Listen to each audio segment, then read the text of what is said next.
देखिए, जो बंगाली बोलता है वो बांग्लादेशी नहीं है, पर जो गलत तरीके से बांग्लादेशी बंगाल में घुसा हुआ है वो घुसपैठिया जरूर है। और देश के करदाताओं का पैसा, देश के करदाताओं का पैसे से घुसपैठियों का विकास नहीं किया जा सकता, जो अभी तक होता आ रहा था। आप और मैं ये फोन खरीदते हैं तो हम जीएसटी देते हैं। क्या हम उस जीएसटी का उपभोग बांग्लादेशी घुसपैठियों के विकास में करवाना चाहते हैं? हम इसके जीएसटी का उपयोग भारत के लोगों के विकास में करवाना चाहते हैं। आप और मैं ये चश्मा खरीदते हैं तो जीएसटी देते हैं। उस जीएसटी पहले जब अप्रत्यक्ष कर थे, उन अप्रत्यक्ष करों से घुसपैठियों का विकास हो रहा था। और एसआईआर एक पहली बार नहीं हुआ है, ये एक सतत प्रक्रिया है। जिस तरह इलेक्टोरल रोल्स को क्लीन करने की सतत प्रक्रिया है, पर ममता बनर्जी को लग रहा है कि जो घुसपैठिए घुसे हुए हैं, जो उनका वोट बैंक है, वो कहीं डामाडोल नहीं हो जाए। ऐसी ही बातें तेजस्वी यादव ने 6 महीने पहले बिहार चुनाव के की थी। उसका हश्र हुआ, वो 25 पे आके गिरे। ममता बनर्जी की पार्टी आगामी बंगाल चुनाव में, पश्चिम बंगाल के चुनाव में 25 से कम आके गिरेगी, क्योंकि वो बंगाल की बात नहीं कर रहे। बंगाल में महिलाओं के साथ लगातार अत्याचार की घटनाएं, दुष्कर्म की घटनाएं बढ़ती जा रही, भले आरजी कर की घटना हो, भले लॉ कॉलेज की बच्ची के साथ दुष्कर्म की घटना हो। बंगाल की सरकार दुष्कर्म करने वालों को बचाने के लिए खड़ी हो जाती है, उन पीड़ित परिवारों के साथ, उन पीड़ित महिलाओं के साथ, बच्चियों के साथ नहीं खड़ी होती।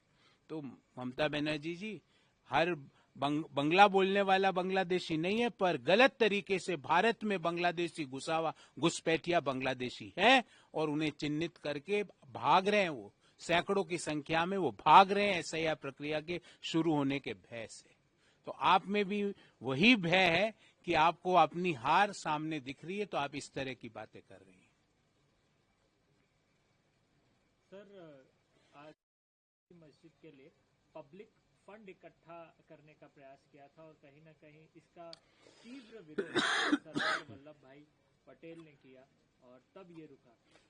इसको लेकर के राष्ट्रीय दल भी, कांग्रेस पार्टी के नेता, उनका कहना है कि राजनाथ जी को उत्तर प्रदेश में दिवाली में लगाए गए दियों के बारे में नहीं फर्क पड़ता, ना ही कुंभ मेले में जो अरबों खरबों पैसे खर्च हुए उसके बारे में उनको कोई फर्क नहीं पड़ता। तो कांग्रेस पार्टी ये मान रही है, जो राजनाथ जी कह रहे हैं वो कांग्रेस पार्टी के नेता स्वीकार कर रहे हैं कि पंडित नेहरू के ने बाबरी मस्जिद को बनाने में सरकारी पैसों का इस्तेमाल किया। ये वो स्वीकार कर रहे हैं। देखिए, भगवान श्री राम का भव्य मंदिर बनना एक हर भारतीय के लिए राष्ट्रीयता का प्रतीक है। भगवान श्री राम का भव्य मंदिर बनना हमारी अंतर आत्मा में भगवान राम के स्थान को और ऊपर लेके जाने का एक प्रयास है। भगवान राम का भव्य मंदिर बनना भारत को राम राज्य की ओर अग्रसर करने वाला कदम है, और ये कदम हमने करके दिखाया है। इस बात का हमें गर्व है। हर भारतीय को इस पे गर्व होना चाहिए कि जिन लोगों ने बरसों तक, एक नहीं, दो नहीं, सैकड़ों वर्षों तक भगवान राम के मंदिर में बाधा उत्पन्न करी, जो भगवान राम जिस भूमि पर जन्म हुआ, वो उस भूमि पर उनके मंदिर को बनाने में बाधा उत्पन्न करी, वो लोग सब मायूस है। वो आज इस तरह की कांग्रेस पार्टी के नेताओं की तरह बातें कर रहे हैं। तो ये कांग्रेस पार्टी ने स्वीकार कर लिया जो राजनाथ जी ने कहा है कि भाई इस बाबरी मस्जिद के बनाने में कांग्रेस पार्टी के नेताओं ने, उस समय की तत्कालीन सरकारों ने सरकारी धन का प्रयोग का इस्तेमाल करने का काम किया है।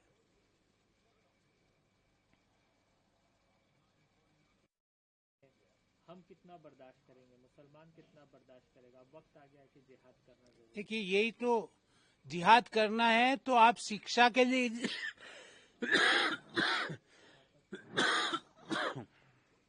वापिस कर लेते। जिहाद करना, देखिए, अगर जिहाद करना है तो शिक्षा के लिए जिहाद कीजिए, रोजगार के लिए जिहाद कीजिए, महिलाओं के सम्मान के लिए जिहाद कीजिए, गरीबी के खिलाफ जिहाद कीजिए, बेटर इंफ्रास्ट्रक्चर बनाने के लिए जिहाद कीजिए, लोगों की क्वालिटी ऑफ लाइफ को इम्प्रूव करने के लिए जिहाद कीजिए। इस तरह की जो आपके जिहाद की भावना है, वो जिहाद अब हमारे देश में स्वीकार नहीं है। ये न्यू इंडिया है। यहाँ पर न्यू इंडिया में घर में घुस के जिहाद करने वालों को ठोका जाता है। यहाँ पर जिहाद करने वालों को उत्साहित करने वाले लोगों को गोली का जवाब गोले से दिया जाता है। यहाँ पर जिहाद करने वाले लोग भले ही प्लानर्स दूसरे देशों में भी हो तो उनको वहीं पे नेस्तनाबूद कर दिया जाता है। तो इसलिए जिहाद अगर करना है तो शिक्षा के लिए जिहाद कीजिए, महिलाओं के सम्मान के लिए। ट्रिपल तलाक हटाने से जो महिलाओं का सम्मान बढ़ा वो वास्तव में महिलाओं के सम्मान का जिहाद था। मुस्लिम समाज को शिक्षा में बढ़ाइए, मुस्लिम समाज को रोजगार में बढ़ाइए। उन ऐसे हमें युवा नहीं चाहिए जो भारत के देश में देश की सरकारी व्यवस्था की सीट से पढ़ते हैं लिखते हैं, उनको सरकारी स्कॉलरशिप दी जाती है, उनकी हायर स्टडीज कराई जाती है, भारत का इंफ्रास्ट्रक्चर प्रयोग करते हैं और वो यहाँ पर लाल किले जैसी घटनाओं के पीछे लिप्त पाए जाते हैं। हमें ऐसे लोग, ऐसे युवा नहीं चाहिए। हमें युवा चाहिए जो भारत को विज्ञान की दिशा में, डॉक्टर एपीजे अब्दुल कलाम। हमें ऐसे युवा चाहिए जो भारत को क्रिकेट में जब विकेट दिलाते हैं तो हम उनका धर्म नहीं देखते, पूरा देश उन विकेट टेकर्स के साथ, भले वो मोहम्मद सिराज हो या अन्य बल्लेबाज हो या अन्य बॉलर्स हो, हम उनके लिए क्लैप करते हैं। ये कुछ लोग मुस्लिम समाज को गलत डायरेक्शन में ले जाने का प्रयास करते हैं। मैं तो आह्वान करूंगा मुस्लिम समाज से भी कि इन लोगों से जिहाद कीजिए जो आपको गलत जिहाद के लिए प्रेरित करते हैं। प्रक्रिया है जिसके तहत हर विषय पर चर्चा होती, किसी भी प्रकार का कोई दबाव नहीं होता है।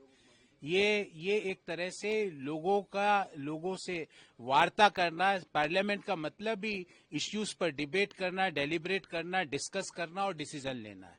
तो ये कोई दबाव नहीं है। लेकिन आरोप लगाया गया कि संचार सारथी ऐप के माध्यम से, देखिए आरोप तो कुछ भी आप लगा सकते, सरकार जो है वो प्राइवेसी कोई भी आप आरोप तो लगा सकते हैं। ये डिस्कशन का पॉइंट है, पार्लियामेंट में इस चीज का डिस्कशन, देश के संचार मंत्री इसका जवाब देंगे। सारे इशू ऑलमोस्ट कवर। देखिए रेवंत रेड्डी कांग्रेस के मुख्यमंत्री हैं और वो ये कहते हैं कांग्रेस का मतलब मुसलमान और मुसलमान का अर्थ कांग्रेस है, और कांग्रेस का आलाकमान, कांग्रेस के नेता राहुल गांधी, प्रियंका गांधी, मल्लिकार्जुन खड़गे खामोश रहते हैं। इसका अर्थ वो स्वीकार करते हैं। और अब रेवंत रेड्डी की दुर्भावना इतनी बढ़ गई हिंदू धर्म के प्रति, अर्थात कांग्रेस पार्टी की दुर्भावना इतनी हो गई कि वो कांग्रेस के देवी देवताओं के लिए अपशब्द गालियां दे रहे हैं। भगवान हनुमान जी से डरो रेवंत रेड्डी जी, क्योंकि हमारे धर्म में, हमारी कल्चर में ये लिखा हुआ है कि भगवान का अपमान करना पाप होता है और पापों का आपको प्रतिफल इसी जन्म में चुकाना पड़ता है। इसलिए आपकी धारणा कुछ भी हो, आपकी पार्टी का सिर्फ एक ही धर्म से लेना देना हो जो आपने बिल्कुल स्पष्ट कर दिया, पर दूसरे धर्म को गाली देना बंद कीजिए। ये 2004 से 14 वाला हिंदुस्तान नहीं है, ये न्यू इंडिया है जहां पर सभी धर्मों को बराबर इज्जत दी जाती है। किसी धार्मिक आधार पर संसाधनों पे एकाधिकार या पहला अधिकार नहीं दिया जाता। सभी धर्मों के लोगों को देश के संसाधनों पर बराबर अधिकार दिया जाता है।